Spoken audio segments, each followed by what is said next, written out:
Panasnya. Nak beli aircon tak ada duit pula. Jom kita buat aircon murah.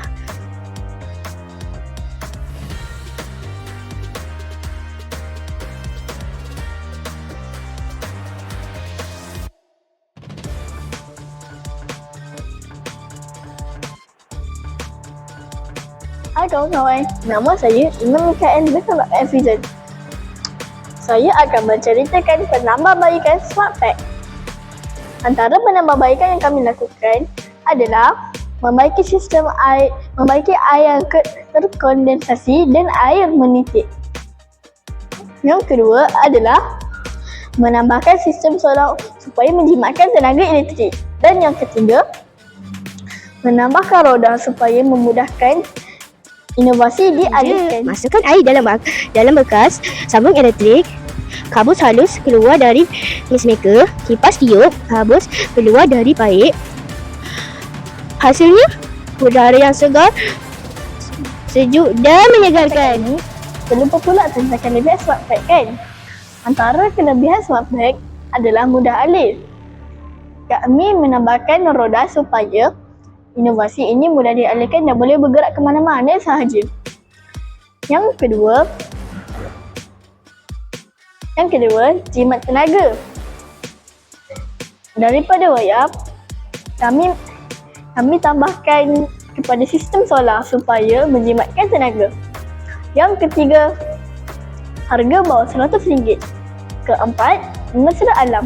Berbanding dengan penghawa dingin, Smart Pack digunakan daripada bahan terpakai.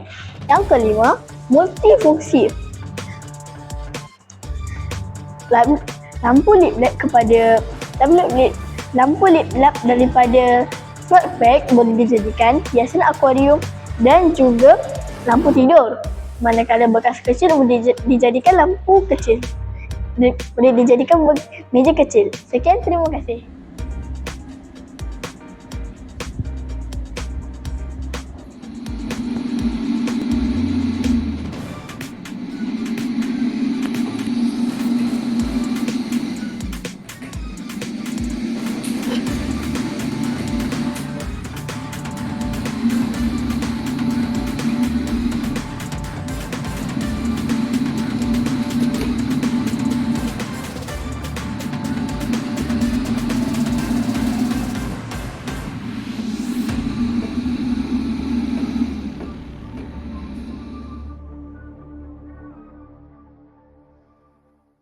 Kami mendapati suhu sebelum 35 darjah Celsius.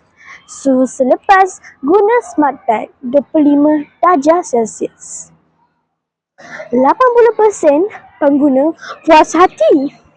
75% kata mudah nak guna dengan Smart Pack. Kita kurangkan pembaziran. Kita bantu keluarga yang kurang mampu. Kita pelihara alam sekitar dan yang paling penting kita cipta sendiri. Kami harap Smart Pack akan terus mengembang dan digunakan di rumah, sekolah dan komuniti. Inilah cara milik sekolah rendah yang menyumbang kepada dunia yang lebih hijau dan bijak. Terima kasih kerana sudi mendengar. Jom kita sejuk dunia kita dengan cara yang lebih smart. Terima kasih. Kami harap Smart Pack akan terus mengembang dan digunakan di rumah, sekolah dan komuniti. Inilah cara milik sekolah rendah yang menyumbang kepada dunia yang lebih hijau dan bijak. Terima kasih.